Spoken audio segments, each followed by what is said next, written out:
Good evening, everyone. We're going to get started. If you want to take your seats, thanks so much for coming. For those of you who I don't know, my name is Jim Dean, and I'm the Dean of UNC's Kenan-Flagler Business School, and I'm really delighted to welcome you all here this evening. As you know, this year we celebrate 10 years of leadership and innovation in sustainability at UNC Kenan-Flagler. So let's think about that for a second, 10 years. 10 years is a pretty good run given how new the whole idea of sustainability really is. As many of you know, we were among the first schools to offer a comprehensive educational, research, and outreach program in sustainable enterprise, and we have become known as among the especially academic leaders in this arena. Our commitment to sustainability began in a tangible way when we founded the Kenan-Flagler Environmental Business Initiative, and I remember that. It was later renamed the Sustainable Enterprise Initiative in 1999. We then later formalized it as the Center for Sustainable Enterprise, the name by which it's known today, in 2001. And the mission of the center is to provide students, executives, and organizations with education, knowledge, and practice tools to become leaders and drive innovation in sustainable enterprise. And I think the people who have worked in the center over the years, many of whom are with you here today, have really lived up to that. And I'm really very proud to be part of a school where we have had that sort of innovation over the years in this space. As you know from the invitation, today's conversation will focus on the future of sustainability, trends and consumer behavior, and the roles that executives play in their companies in driving this activity. Some of you may know that our Chancellor, Holden Thorpe, describes the mission of our university as tackling the world's greatest problems. And as I thought about the relationship between Holden's take on our mission as a university and what we're doing here today, it occurred to me that I think that we are certainly in the process of tackling at least two, or more depending on how you count, of the world's greatest problems.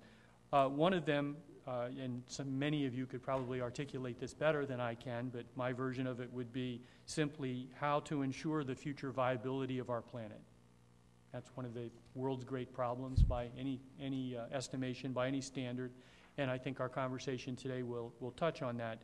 And a second, and again, there's lots of formulations of this problem, but I would frame it as how business practices can build health, happiness, and wealth for all of our fellow citizens around the world.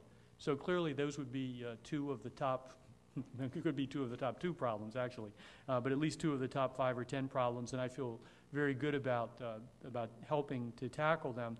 So I believe that the Center for Sustainable Enterprise in general, and this event in particular, are really at the core of the mission of the University of North Carolina at Chapel Hill.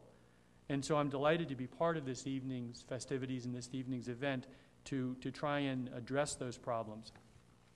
I'm even more delighted because of the pair of speakers whom we have to work with us today.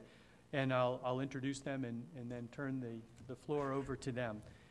First, Dr. Kellie McElhaney is an adjunct professor at UNC's Kenan-Flagler Business School, and I know she's an adjunct faculty because she's been teaching all day today, right? So, you know, when we get someone here, we really get our money's worth, right?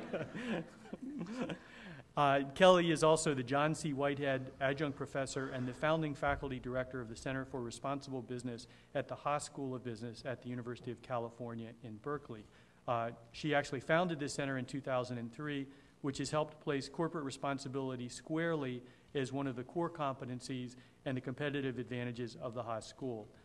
In her 5 years at Haas, her center has received global critical acclaim, really too much to go into. She has really done a wonderful job of building that center.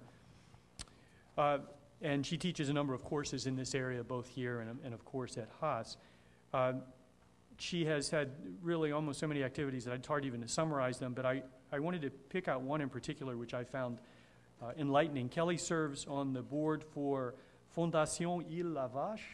C'est ça? Nice French. Thank you. Which she helped to find. This gets better though. She helped to found with a group of Irish CEOs, and it supports infrastructure and economic development on an island in southern Haiti. Right, so it's an American professor with Irish CEOs working in Haiti. Right, welcome to modern business and sustainability. But my favorite part of my introduction of Kellie, of course, is that she is a graduate of the University of North Carolina at Chapel Hill. in political science and English in 1988. So please hold your applause until I have a chance to introduce Matt. So Matt Kistler is the Senior Vice President for Sustainability for Walmart Stores Incorporated. And I think, and you must hear a lot of this, Matt, the fact that that title even exists is in some ways kind of miraculous, and that may be one of the things that you talk about today. I think as recently as 5 years ago, certainly 10 years ago, probably not likely that there would be a title like that. So, as Senior Vice President of Sustainability, Matt leads Walmart's global environmental sustainability strategy. This position serves as a catalyst to integrate sustainability into Walmart's business unit strategy on a global basis, encouraging the company's 100,000 suppliers. Yikes. 100,000 suppliers to innovate, collaborate, and support Walmart's key sustainability goals and to integrate sustainability into the brand and culture of Walmart Stores Incorporated, engaging the more than 2.1 million Walmart Stores Incorporated associates globally. So to review those numbers, that was 100,000 suppliers and 2.1 million associates globally that Matt is working on influencing. He's had a long and distinguished history and obviously very rapid promotion. I'm guessing from his bio that you started when you were 7 or some number like that, because in addition to a number of wonderful jobs that he's had at Walmart, prior to Walmart, Matt held management positions with General Foods, Oscar Mayer, and Kraft Foods. Matt has a BA in marketing from Michigan State University, and here I must stop and say we have speakers from the University of North Carolina and Michigan State. Thank you. So before any of us get too smug about that, we actually have to play Michigan State again in December, and we don't have the team we had last year. So you will not hear me say anything more than that.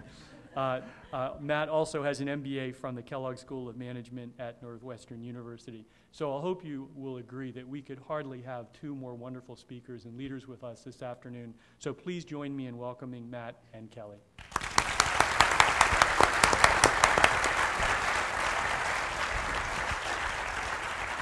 Actually, Matt, before you get started, what did we bet on the Michigan-Carolina game? Well, you got to tell them one more story. So Professor McElhaney asked me to come out to speak at one of her classes at Berkeley, and the first slide that came up was, I believe, the score and some pictures of some Tar Heel players playing very well against my Spartans. So I appreciate that. Thank you. I think you still owe me. Yeah, I do. I went for the spread, and I think you beat me by 1. Yeah. So thank you for that introduction, and thank you for the commentary on the competitiveness of at least my undergraduate school and this fine institution in basketball. But appreciate the opportunity once again. Thank you also for all the hospitality today. And Dean, you should know that I had 2 fabulous sessions with your students today, and very different kind of the topics we covered, but I certainly learned a lot, and it's a way of keeping me relevant with what is important to the future leaders of what's being asked and also to what's on their mind. So I appreciate the opportunity. Enough of that picture. I thought I would just spend a little bit, maybe 5 minutes, to just kind of give you all a little overview of Walmart's journey in sustainability, since maybe not all of you are as familiar in it as to where we are and, more importantly, kind of where we started. So a little bit of storytelling, and while I'm talking, you may look at this more busy eye chart in front of you to get an idea of what we're doing.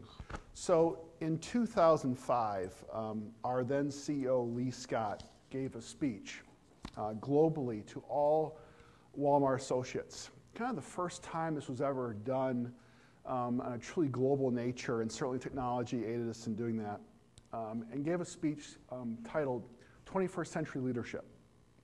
And in that speech, Lee Scott laid out several very large goals for our company in sustainability, and realized 2005, this was very much of a launch for our company. Only a few of us were working in the area.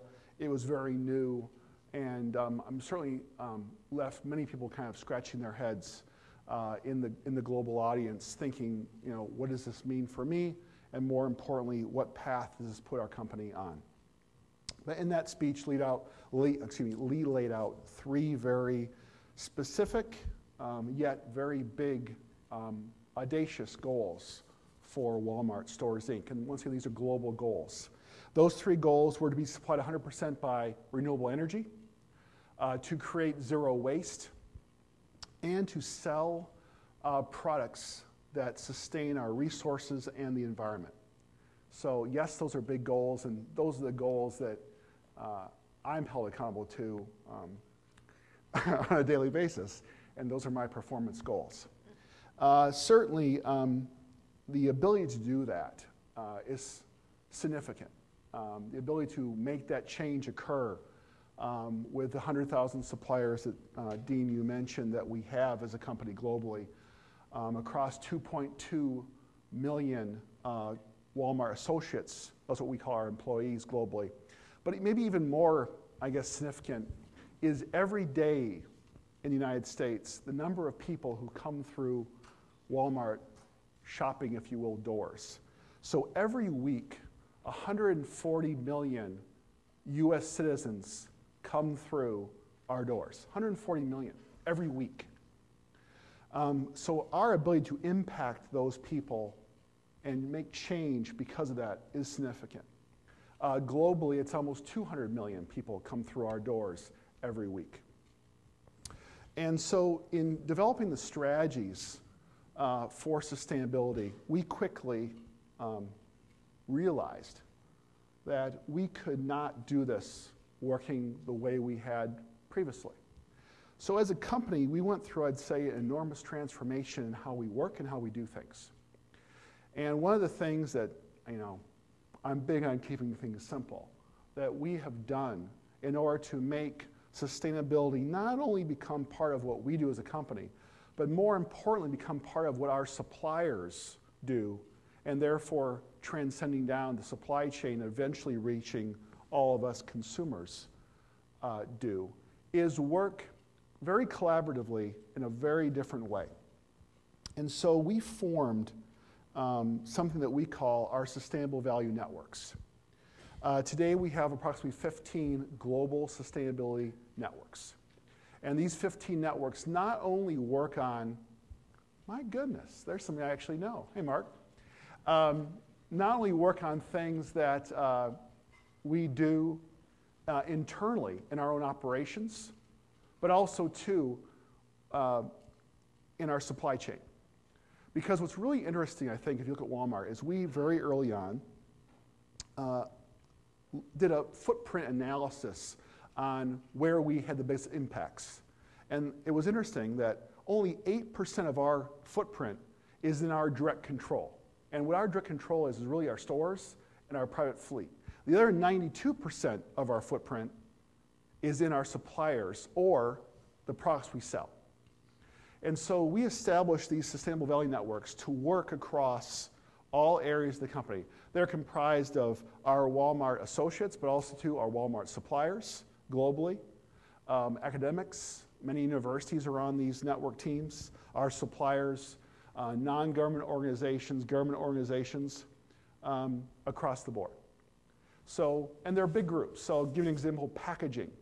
The packaging network is over 800 people, and they meet monthly. They give performance updates quarterly, and it's certainly what drives, I think, the success of sustainability in Walmart, because I like to say that the intellectual property of sustainability does not rest in Northwest Arkansas. And so it is what has allowed us, I think, to make the progress that we've made. So let me touch on a couple areas. So I mentioned our direct footprint. So obviously our stores, we have 8,000, approximately 8,000, a little bit more than that now, stores globally have an enormous footprint. And we've made great progress over the last couple of years in making those stores more energy efficient. And I was in Washington a couple of weeks ago, and the one question I always get is, does this cost more money? How are you funding this? Is your return on investment now different than it was? And so far, I must say that the efforts we've done, not only are they better financially for us, but they're penciling out as well too. So, you know, kind of the business side here is that not only is this good for the environment, it's good for business. And give you an example of that, we now are not only developing but building prototypes. That's the next generation of Walmart Supercenter, of which in North Carolina, I believe there are 142, my memory serves me right, Supercenters. We are now building stores that are 30% more energy efficient than the Supercenter in 2005. So 30%. Now I realize the second largest expense as a retailer on our P&L is energy, first being labor. So imagine how much more profitably we're operating now, being able to create and build stores that are 30% more energy efficient. And we're also doing the same thing in Brazil. And also in certain countries, certainly, where water is a bigger issue than it is right now in the United States, we're also able not only to do things that are good for, call it greenhouse gas reduction, but also good for water. We're also doing things in our private fleet, the other biggest part of our direct operations after buildings. We have a very large private fleet, one of the largest in the United States, roughly 8,000 trucks, about 40,000 trailers. And certainly a large expense, especially when diesel costs were as high as $4 a gallon or even higher in the not too distant future, or past, I should say. And so a lot of work being done on our trucks. And like our buildings, we're doing small things, very kind of low-tech innovation changes, as well as very high-tech. So some low-tech things. So since we're in North Carolina, and I did actually used to live in the state for a period of time, there are some probably NASCAR fans in the state. You know, some very low-tech things in that top truck or trailer, the side skirts that allow better aerodynamics for the truck. We've also done things with the wheels, like reduce the weights with lower weight wheels, made smaller gas tanks. So low-tech, easy, low-hanging fruit, if you will. But then we're kind of raising the bar a bit, going for some more innovation. Every one of our trucks now in the United States has what's called an APU, or auxiliary power unit. And what that allows us to do is turn off our truck and still allow our drivers to keep all the energy, all the systems running on the trailer, but not having that truck run. And that's obviously been a tremendous savings to energy costs. But the pictures here, the top one we affectionately call Shrek. There are a couple of Shreks. The bottom one I've actually nicknamed Casper. It's actually a cloud, if you can't see it too well. Those are the first true Class 8, and Class 8 refers to the large size semi-truck. True Class 8 hybrid trucks anywhere, developed by Walmart and built in partnership with Arvin Meritor and Peterbilt. The bottom one is actually a hybrid. It's a energy as well, battery as well as a normal regular gasoline operator that switches off and on.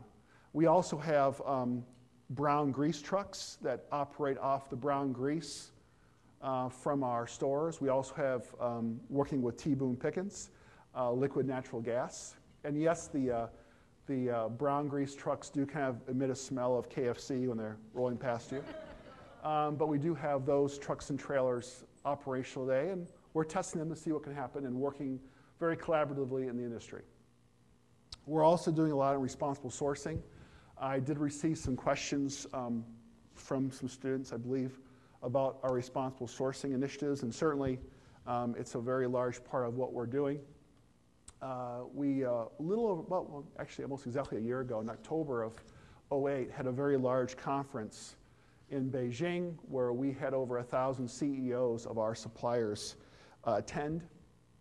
And we laid out some pretty strong requirements of our suppliers. Actually, they were then laid out by our, not then, but today, our CEO, Mike Duke, when he was CEO of Walmart International. And the requirement of all Chinese-based suppliers is to have 100% compliance with all both environmental and and ethical sourcing laws and regulations in that country. We signed a number of MOUs with the government, and I'm happy to say that our performance in that area has significantly improved. Less than 2%, actually 1.7% of our supplier base now is what we classify as red, being red. And red is that there is a violation against one of those two issues, major issues, either environmental or social. And we are working then through remediation with that supplier to fix that problem. And if the problem is not fixed in a period that's actually specific by category and by supplier, then there will no longer be a Walmart supplier. And that's going forward. So certainly some very big, bold, aggressive requirements of our supplier base. And also, too, something that, just to build on that, not only do we hold our suppliers responsible through that compliance to the environmental and social laws of the land, but also, too, just an idea, in 2008, we conducted over 14,000 audits of our supplier base to follow up on the performance. You may ask yourselves now, sitting here, well, why are they still a supplier if they're performing at that level? Well, one of the things we have learned is that simply by stopping purchasing from a supplier who is not doing the right things is not always the best thing to do. That sometimes, and obviously depends upon the violation, teaching that supplier and improving their performance is actually the better way of business versus canceling that, eliminating those jobs, moving supply somewhere else, but continuing potentially the same problem. So we're working closely with our suppliers to improve that performance standard. So that brings you kind of to where we are today, and a big announcement that was made by Walmart in July, and something that I've been working on for, I guess, about 12 months, maybe 14 months now, is the launch of something we call the Sustainability Index. It's getting a lot more press, actually, than I thought it would. Came up a couple times during this last week at the Clinton Global Initiative. But it's a 3-step process, if you will, to provide the consumer with a standard for evaluating the sustainability of every item we sell. So I know it sounds like a big project, and it is. But we're taking it kind of in bite-sized chunks, 3 distinct kind of processes across the next several years, starting with the request of Walmart, of all our top tier and eventually all our suppliers, to answer 15 basic questions across 4 major impact areas around energy, around waste or material efficiency, around natural resources, and around the societal side or people side of sustainability.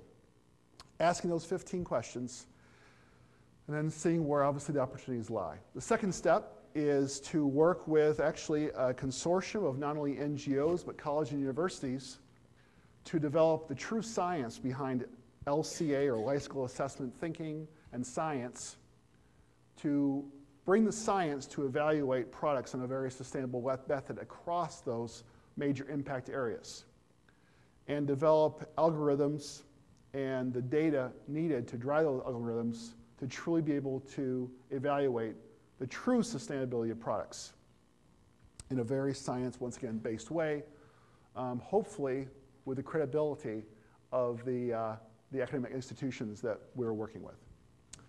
The third step is to develop a consumer-facing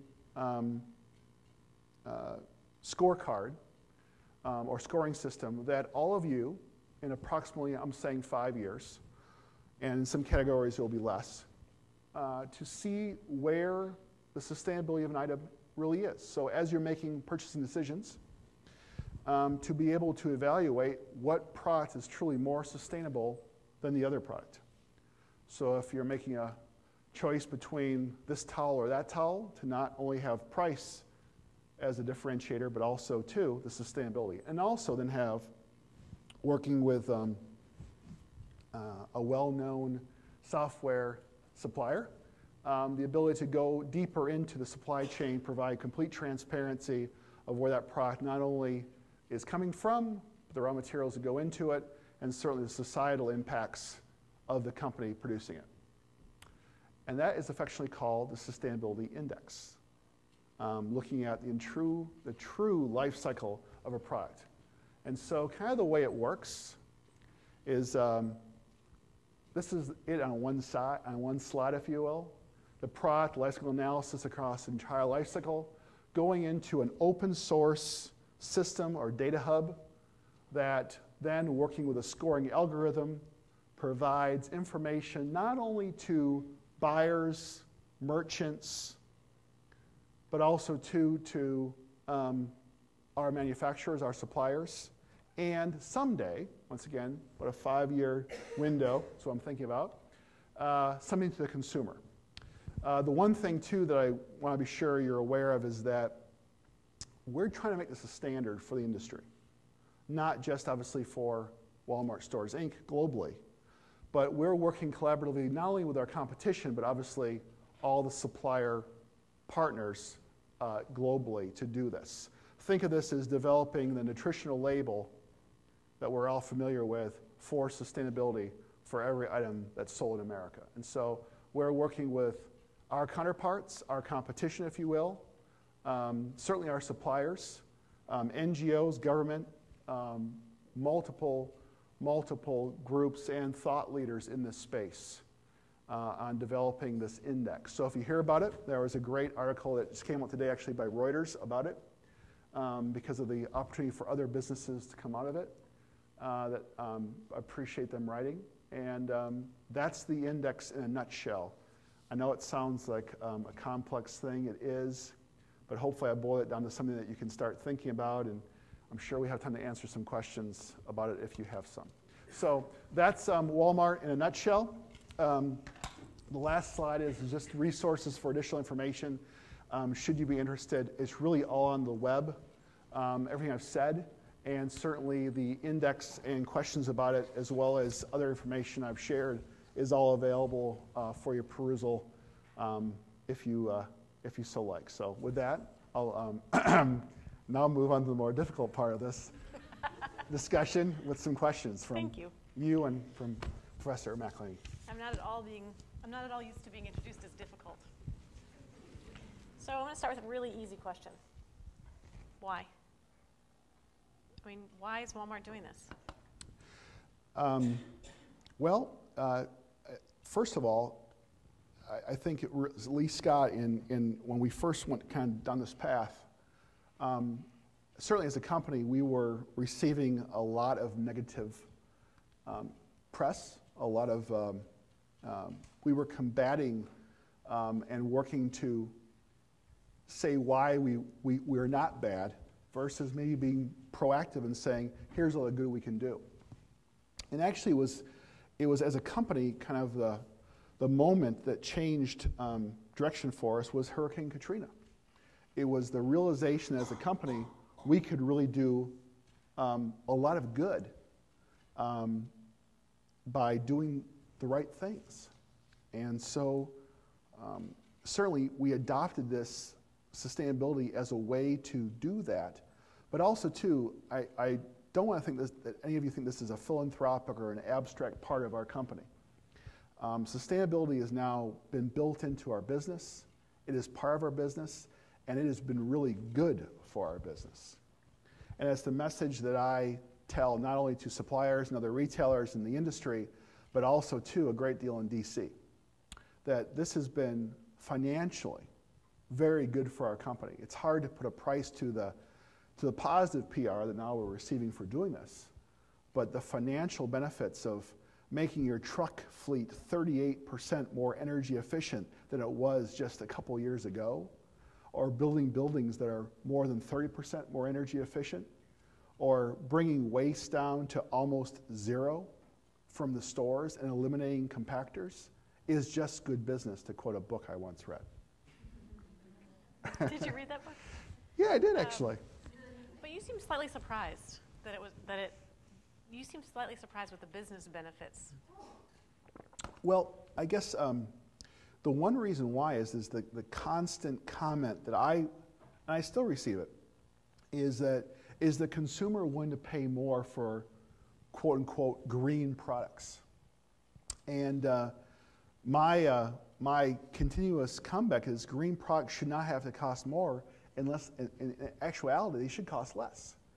And so in working with the index and realize we've piloted and tested many product categories already with the index concept, is that if you can make a product with less energy, that uses less energy, that as consumers you use less energy, if you can create a product that has less waste, that has less packaging, if you can create a product that has less natural resources or has a closed loop system instead of using virgin raw materials, and if you buy from companies who are doing the right thing with their employees or their associates, as consumers, we're the boss. And so those are the companies I want to buy for, but also buy from. But also, too, those products just cost less and can be made better and can be good for the environment.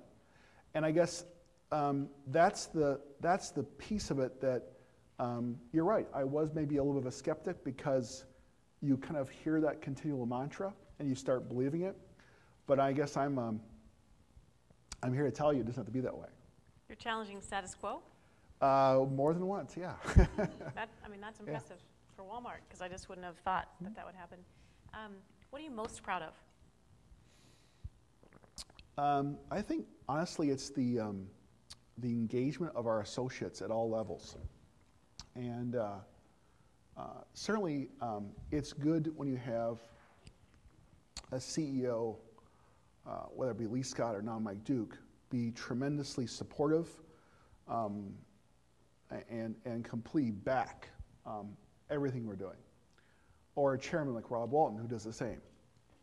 But also, too, when you bring it down to every function in the company, whether it be transportation, whether it be logistics, whether it be our buildings, whether it be our energy team, whether it be a buyer in every category,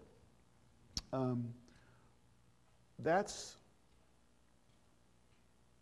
been really fun to see happen within the company, to see the engagement occur across all levels, and what it's meant to kind of the morale, and also too just the pride working for a company that does that. What's been your biggest disappointment? I honestly believe that the technology, the innovation is not going fast enough. I wish it could go faster.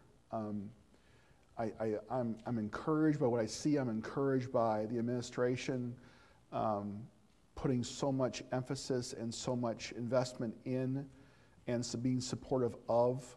But certainly the innovation, the technology, I think from what as a country we can do is not coming fast enough. And I think that the business, call it the business, the base of business in America is still not adopting and not thinking of sustainability as a way of doing business, but rather kind of an abstract and philanthropic, to my earlier point, part of what they do. That it's not been fully integrated in, and it's not being thought of as a way to differentiate, to be truly, to have a competitive advantage because of it. It's still not been built into the business. It's getting there with some companies I see. And I'm very fortunate to see kind of, you have 100,000 suppliers who you purchase from. You get to work with a lot of the CEOs of the leading companies in America and globally in my job. And I still see too many companies who have not adopted it wholeheartedly and who really believe in it, and certainly who are forward-thinking and long-term thinking about what the potentials could be, or potentials should be. So consumers, government, corporations, who are you going to place your bets on in terms of moving this whole game forward? Well, we're kind of betting on all. We're betting on the consumer, so we're betting on all of you. We're betting on our suppliers by asking some, I think, simple questions, but also driving it through the business system. And we're certainly working with the government in ways that as a company, we have never worked before, and being asked a lot of questions by the government that I'm encouraged by. And I think giving them, I think the real world, not hypothetical examples of what can be done. And call it storytelling on a very high level, but we provide the government with a lot of stories of what's been possible, what we're doing, and what we're seeing. And that's what I did for a better part of a week, a couple weeks ago in DC, just give them the examples of this is not hypothetical anymore. This is not like maybe and a white paper. This is real world, what can happen, what's possible, and certainly coming from a company like Walmart, and we're known for being a little cheap. If financially we can make it work, certainly it can be done. And I think that's the message that I like to communicate to that group. But I don't think there's any one group where I would like to place all my bets. It's working with all of the above. So is Walmart leading the U.S. government? That's a hard question to answer. No one ever called me easy. Yeah. It was interesting conversations. I think they were obviously not only amazed and realized this was my first trip to D.C. and I'm not the only person from our company who regularly goes to D.C. and gives talks. We also bring our suppliers along too and expose call it government to what is possible and what's being done in business. So I think it's leading in a way that we're showing that it is possible. But certainly I am encouraged by not only the level and the quality of people who I'm speaking with in DC, but certainly the support that I'm receiving to go faster and further than I am today. So I ducked the question good enough? Or? You did, and I'm just kind of thinking, I wonder what your voting record is. I just wonder if you helped elect the current, you don't need to answer that question. But so I'm going to go off, I'm only going to ask 5 more minutes of questions and then open up to the audience, but I'm going to just go all over the map for a second. Sustainability in Northwest Arkansas. Yeah. What does that look like? Well, it's interesting. I got myself a little bit in trouble. I got a call from our chief marketing officer, and he said, "What are all these green ads that you're running on TV?" And I said, "I'm not running an ad. I have no idea what you're talking about." And he goes, "Well, there are all these TV ads in the local TV channel." And within Northwest Arkansas, I won't call it, although it's being called the kind of the Green Valley, a la Silicon Valley, and where I grew up in the state of Michigan, kind of there's a cereal valley and there's a car valley, I guess. But it is interesting to see who is now coming to Northwest Arkansas because of Walmart and who's there. So, Environmental Defense, EDF, has an office in Northwest Arkansas. And it was a couple years ago, well, I know it was a year ago, we were on stage with President Clinton and Environmental Defense making a commitment at the Clinton Global Initiative about shopping bag reduction.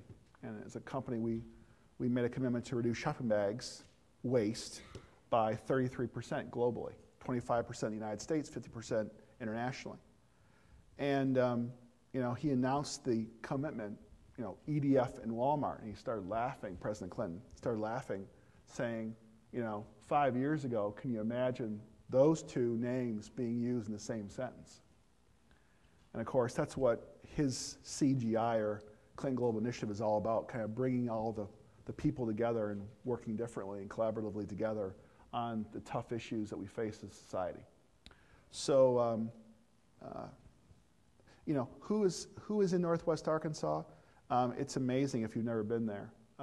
Certainly the supplier base has many offices there, but now a different group, and whether it be NGOs, whether it be consultants, on carbon reduction, whether it be new packaging manufacturing from some of the leading packaging experts, are coming to Northwest Arkansas. So it's encouraging to see, and certainly it's driving a lot of change. Is it fun? Yeah, I mean, honestly, I mean, I told the two groups that I met with earlier today, I really believe I got the best job in Walmart. Well, that's not hard to say. No, but it is. It's fun. Sorry. It's a lot of fun. And it's enjoyable, and certainly it's you're making change occur on a daily basis that not only is good for the business, but also too, I think, leaves a better impact on the environment and society. So I'm trying to think more about you personally, your background. Cigarettes? I work for Philip Morris Companies, yeah. Macaroni and cheese? Yeah. Kraft Foods, yeah. Sugar cereal? Sugar cereal. I never worked on cereal though. I mean, is Walmart, did you ever think you'd be where you are today, in all seriousness? No.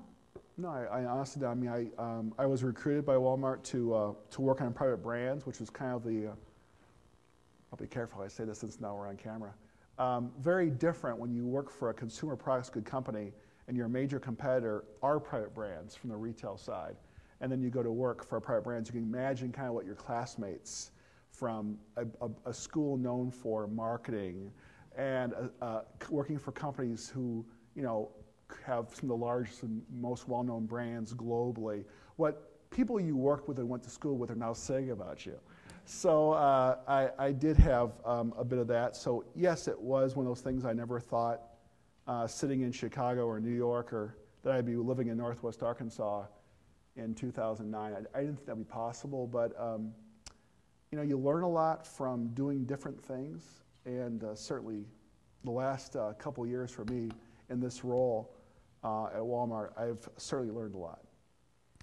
I forgot to add that he drove the, didn't you drive the Oscar Mayer Wiener? Wienermobile. Wienermobile, yeah. Yeah, And that was I actually had a little bun accident, yeah. We'll save that for the reception. Yep. What have you learned? What's your single biggest learning, or just the most? You the are biggest jumping around with questions. Yeah. Okay. By the way, they gave me a script.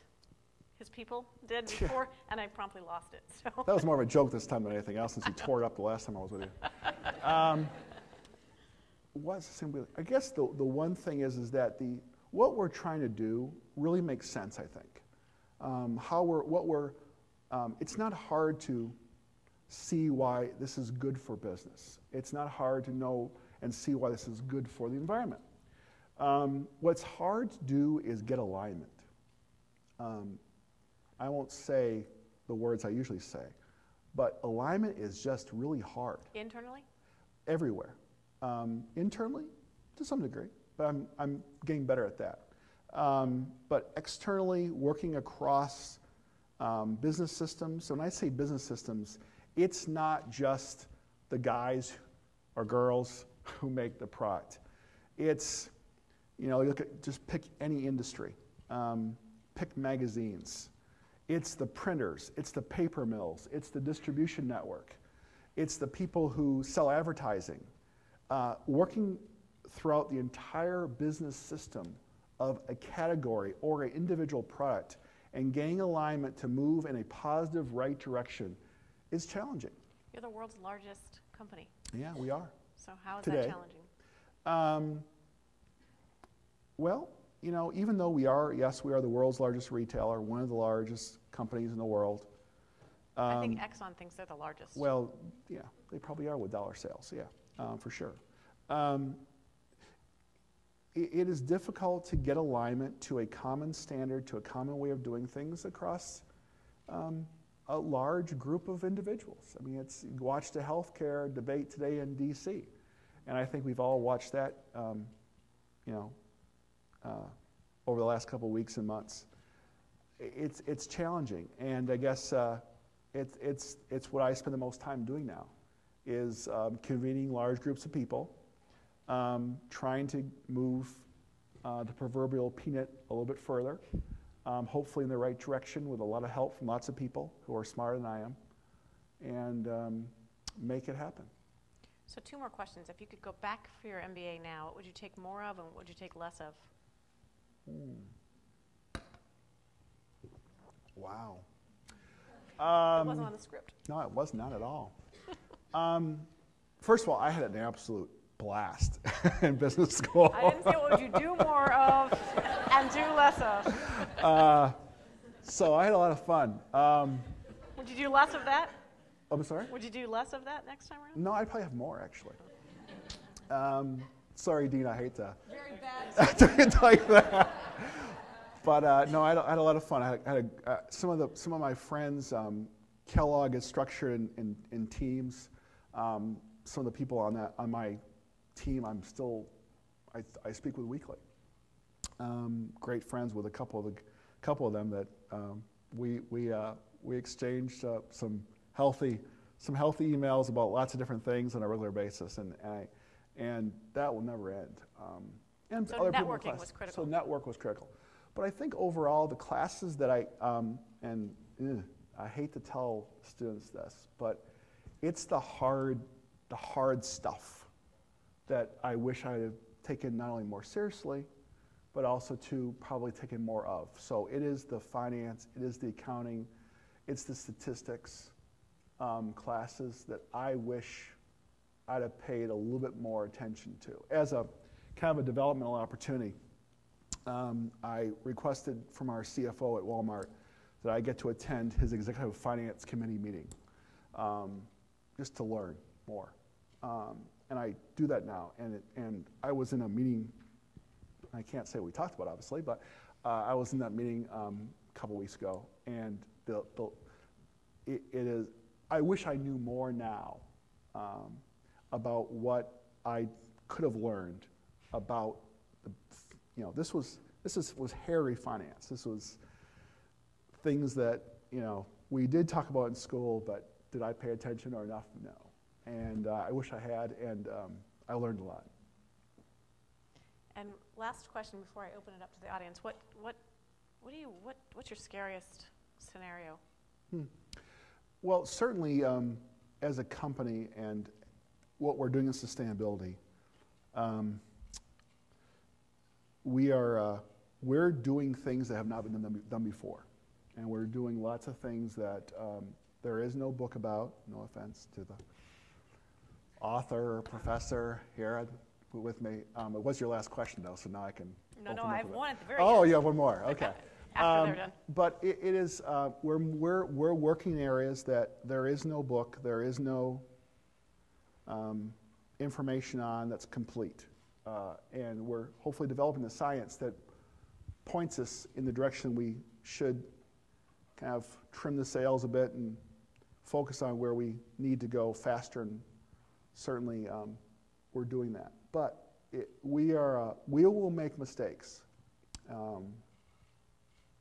So kind of the unintended consequences, to use kind of a current term that's used a lot, obviously, of what we're doing 20 years from now, 50 years now, 100 years from now, is something that I do think about. So it's, paper or plastic, what shopping bag do you use? Well, the science is in, it's plastic is better than paper. That's an easy one. But some of the things we're now moving into, like where should you grow certain products? How should you grow them? What pesticides, herbicides should you use, should you not use? How do you feed 9 billion people with the resources available today? What resources do you use? What closed loop systems should you be thinking about? What energy sources do you select? Solar panel A, solar panel B, which technology do you go with? Those are the questions that we're faced with on a daily basis, that there is today not complete science in which direction we should go in, that certainly, I won't say keep me up at night because that sounds a little too cliche, but certainly we think about a lot. Isn't paper or plastic the wrong question? Yes, it is. It is actually the wrong question, but today in most supermarkets, most retail stores in America, you are still given a shopping bag. someday there may be a Walmart store that doesn't have shopping bags at all. But then as a consumer, are you willing to pay a little bit more for that? Do you know there are stores that have no shopping bags? Yeah, we have them already. We have about 600 in the United States. I lied. I'm going to stop asking questions. Yeah. I could go on. Let's open it up to the audience, and I just ask two things, that you really speak up, because I don't think we have microphones, right? And please don't go on with all that you know, because we've got a guy who knows a ton, and so it'd be great if you just got to the question as opposed to your views on Walmart. You could share those for the reception. So who has questions?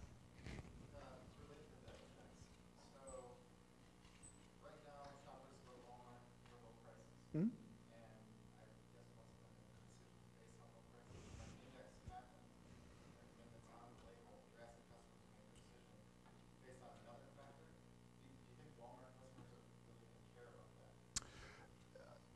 That's a great question, and I guess I'll answer it kind of in three ways. Number one is through the time, and I notice we do have a differing group of age groups here in the audience, which is good. There are not too many retailers who've stood the test of time or who've transcended more than one generation or multiple generations. And I can name retailers who, and some of you in the audience probably could name retailers who have not survived. They've not been relevant to the customer. They have not stayed relevant to the customer. We don't want that to happen to us. And so the ability to have transparency, the ability to provide the information that I think, call it the younger group in this room, will have not only at their fingertips, but I think will be demanding based on your behavior already, is great. So that's one. Two is, as a company, this is not just about lower costs, not just about better for the environment, it's also making better quality products. And in doing this work, we're improving quality as well. And we're making the product, just better, for lack of a better word. We're making it just flat out better. And so that's an improvement that's occurring. Can you just give an example of a product that you guys have made better because of? Sure. And you can watch a video about it. So on our website, walmartstores.com, there is a video that you can watch, about 3 minutes long, called The Secret Life of Sour Cream. We watched it today. Did you? Okay. It gives a very good example, I think, and realize I try, at least, to be good at making very complex things very simple. And so that video was an attempt by us to show what could be done in a very understandable and yet very big picture way of not only can you eliminate greenhouse gases, but you can also make a product cost less and perform better. And so that's what we did, and that's what it is, and I could go on and on with examples of that. But it's that type of work that we're doing. In the black shirt up there. And then I was actually I worked with a group of suppliers in China, and I was at the sustainability summit Oh, really? Okay. Yeah. We were so thrilled to have you guys working with us. And I want to ask a question about supply chains. The main complaint from the suppliers is that basically trying to retrofit to meet environmental regulations was like trying to change the transmission Yeah. on a truck that's Yeah. driving 110 miles down the highway.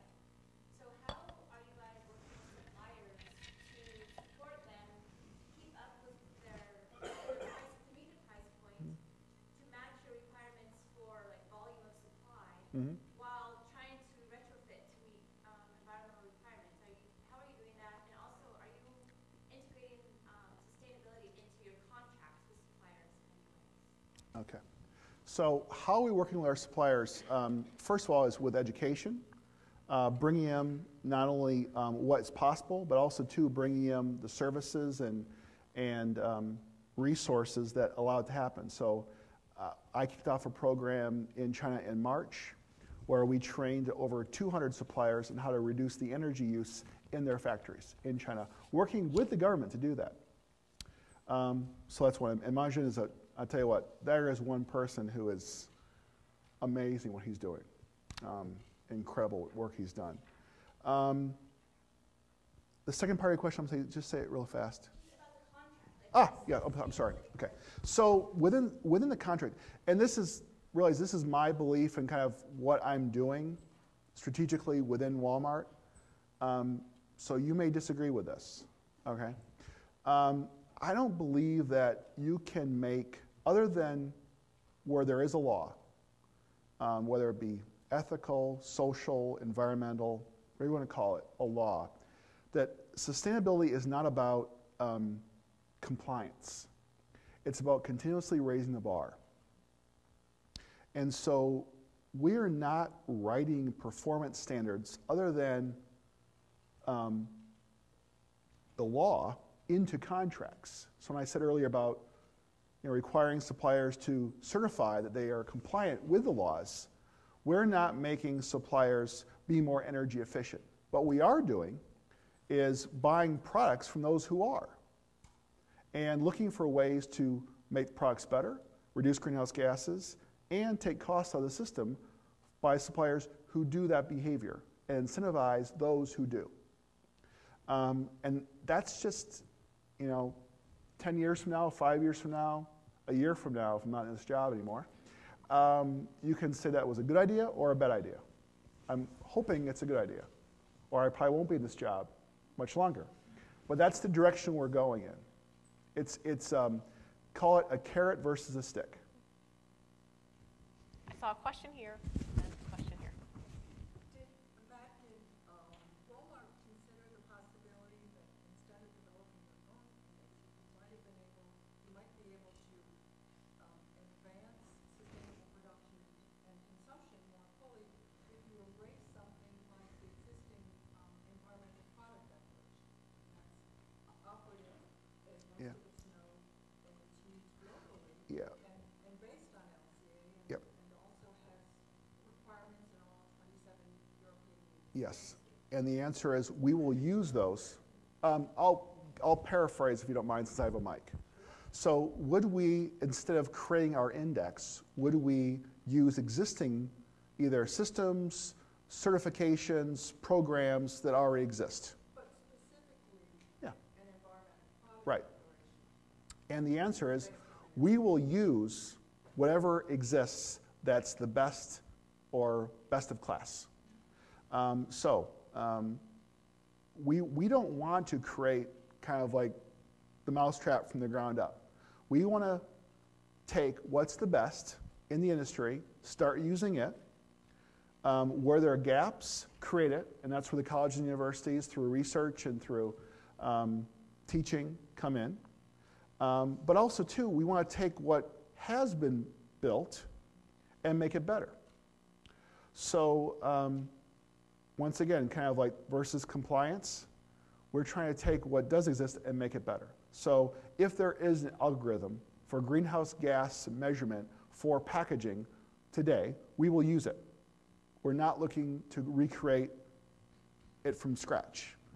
But where there's an algorithm for greenhouse gas computation that we know, and NGOs know, suppliers know, thought leaders know, that, you know what, this is good but not great, we want to work to make it better. And that's why we are funding college and university work. That's why we're asking for other suppliers, other retailers to join the consortium to fund it, to get the work to be better, and to fund obviously the research. That's how we're doing it. But I do not want to start from ground zero. I don't have that much time. So are there certifications? Are there programs? Are there great things already in existence that we're going to use? Absolutely. And we're scouring kind of different categories, different programs that are in existence for those and using them when we can. And when there are holes, we're filling it in. But that's how we're working. Over here. Yeah. Yeah, I was thinking of all the products you guys sell, and some products are easy to sort of source in large volumes, and some products like produce maybe are not. One way to get more sustainable Yeah, So the first part of my question is, what efforts does Walmart have to fund local produce? great question. And then the second part is, do you find that it's a challenge to control quality if you're doing a lot of small sourcing from smaller producers? Yeah, local sourcing is kind of like the gift that keeps on giving. And we're doing more of it as a company than we ever have done before. Give you one example. We just announced there was actually a press release about it, about going local in the state of New York. And we, a couple of years ago, we're only purchasing peaches for a couple of states. Now he purchases peaches. Now he purchase peaches from over 18 states. What is amazing when I say it's kind of the gift that keeps on giving, not only has it been good because it has reduced, call it food miles, but has also delivered better products to the customer. It has reduced waste. I mean, people wonder why today's produce sometimes does not taste as good as maybe it did when we were younger. It's because my mom complains about how bad tomatoes taste. Well, the reason why is we had to create a tomato that worked through the distribution network, that actually had shelf life that we could ship, and the product could withstand distribution. Well, that was not necessarily good for the quality of the, call it the eating of the tomato. So kind of going back to maybe the way it was is actually better. So local sourcing not only is a tremendous opportunity, something that we are pushing and trying to grow, it is an enormous way of taking care of the consumer. And we're all the bosses. I mean, the customer is the boss. So we're making better products. But also, too, the other thing, the gift that keeps on giving is that we have less waste. So the, call it the food waste or natural waste is one of those things that, it's hard to deal with. It's heavy, doesn't smell good, it's hard to get rid of, you got to deal with it, costs money to take, bad produce off the shelf and put new produce on. So we've had increased shelf life, better tasting product, buy it locally, less food miles, financially great, environmentally great, consumer wins. It's kind of a no-brainer. Now, challenge is yes, when you're buying from one source, it's a little bit easier to keep quality standards and management, and it's easier to do. But certainly the trade-off of now dealing with 20 or 30 or 40 or 50 is much greater than dealing with just one. And it's something that we're doing globally. In China, we have a commitment to, by 2013, to have over 1 million farmers, local farmers, be in our direct supply chain. So that number of 100,000 suppliers, it's going to get bigger, because we're going to a lot more suppliers of fresh product. But it's a win across the board. It's a little more work, yeah, but the bigger benefit is much greater than the small short term. I want to keep attention on time, so I'm going to go to you because you've been very patient, and then I'm going to reserve the floor for one last easy question. Oh. So, okay, well, I'm curious about the Sustainability Consortium. Mm-hmm. I looked at the site Yeah. and saw that KPMG and Unilever and a lot of enormous multinational corporations are there. Yeah. Did you see that Duke is also there, Duke University? And actually, yeah, no, it's, I won't go there. No, it's great. But I didn't see any energy companies. I didn't see, there were some industries that I was wondering why they aren't there.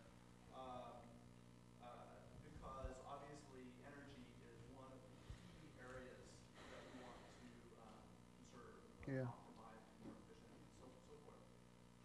Also,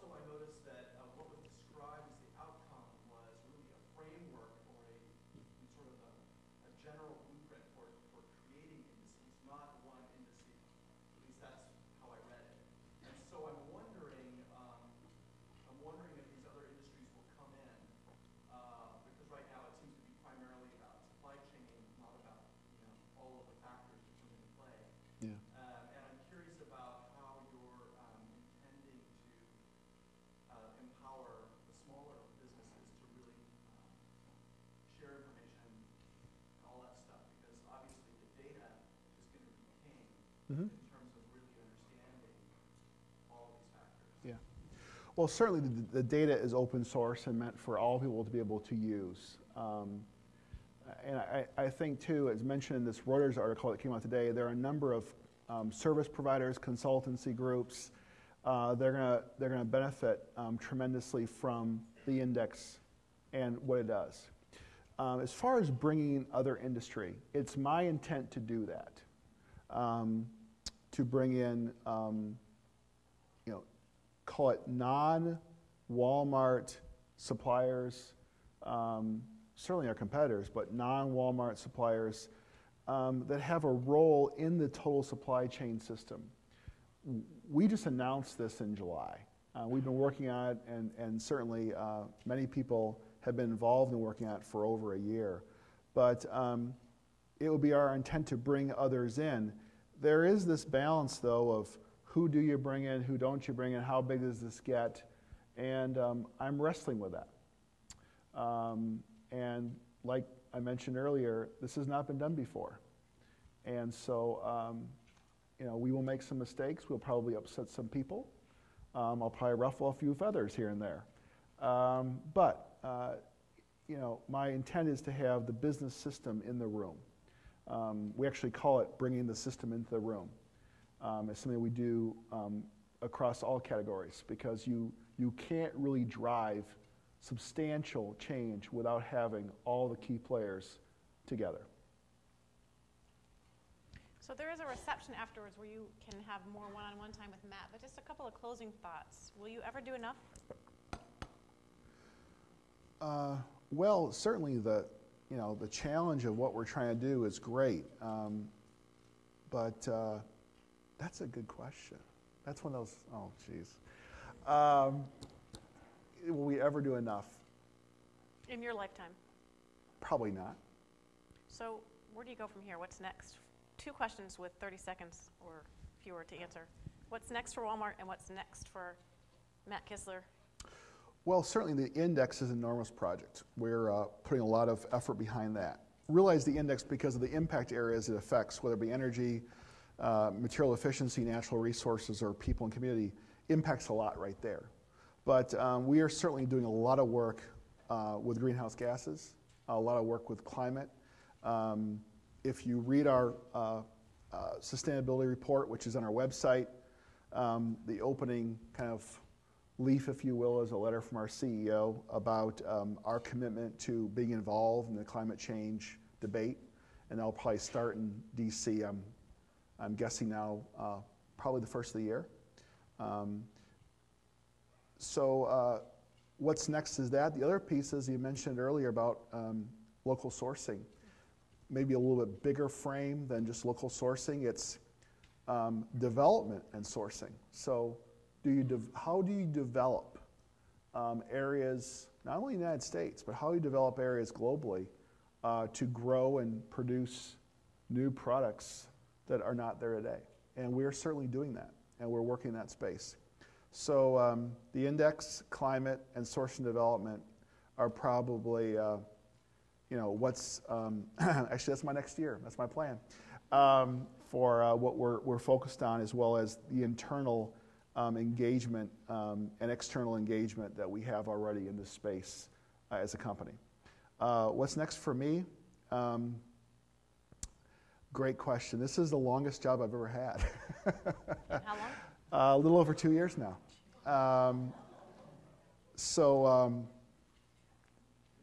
It's Getting bored? Yeah, not boring yet. Time will tell. I love my job. I think I honestly do have one of the best jobs at Walmart, and I'm still challenged, obviously, by it on a daily basis. But what's next is hopefully just having a job in this economy, and doing something even bigger than what this is. Although that's going to be hard to do. And last question: any personal impact of all of this work on you? Any changes in your own personal life because of this work? When you came into it from a marketing perspective, from a brand management perspective? I think more about whenever I do anything now, what impact I'm having with that product. I hate to say it. It sounds kind of, I guess I'm a bad person to invite over to their homes because people are afraid that I'm still going to look at their heating system, their cooling system, their light bulbs, dig into their recycling or lack thereof. But you do start looking at things differently. And yes, when I was walking around this building, I do look for recycling bins. And yes, when I was in the hotel last night late, I did kind of notice that there were no CFL light bulbs. And yes, I find it always interesting what kind of cars people drive. So yeah, it has changed me personally. I do think about things differently. I do think about, what happens to the afterlife of what I leave behind. So it has changed me that way, yeah, absolutely. Well, I think if you think about what you're going to do with your business degrees, your consumer power, your individual voting power, I think Matt is a great example of somebody who is really maximizing the leverage of the input of what he can do, the output, the impact. And I think each of us, we talked a lot in my class today about the trajectory shift towards corporate responsibility away from individual responsibility. So I think it's a great time for us all to think about, if we see what Walmart's doing, if Walmart can do it, each of us in this room can do it. I don't know who I'm turning it back over to. Al. Thank you, Al. First of all, thanks. Thank you.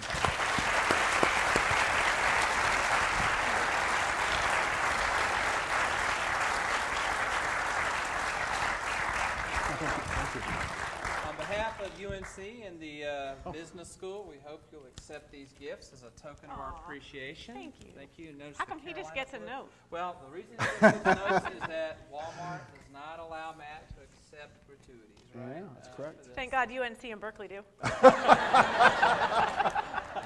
that right.